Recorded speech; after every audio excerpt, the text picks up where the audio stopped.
So, I've been milling a lot recently, so much so that I actually started a separate company, Ursa Timber, for the milling side of my business, focusing on reclaiming fallen timber due to storms or removal for other reasons and processing them into beautiful lumber.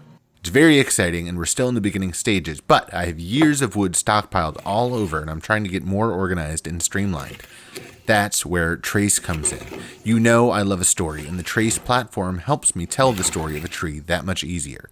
I plan on documenting as many salvaged trees as I can at Ursa, and with Trace, I can start with a picture of the source tree or storm event scene with a location pin or a radius on a map, date, where it came from, descriptions, and details. Then break it down into logs, then eventually slabs or dimensional lumber as we process the logs, keeping it all in one database. Then when I embed that Trace database on my website, potential customers can browse what we have in stock and see more info on the specific piece of wood that may become their dining table. What's more, Trace calculates all of the pricing data from the dimensions I put in and set a board foot price. If it's not dry yet, I can add a percentage discount so people can choose to buy now at a lower price and finish drying on their own. I'm just starting to scratch the surface of what Trace can do for me. But the future is bright.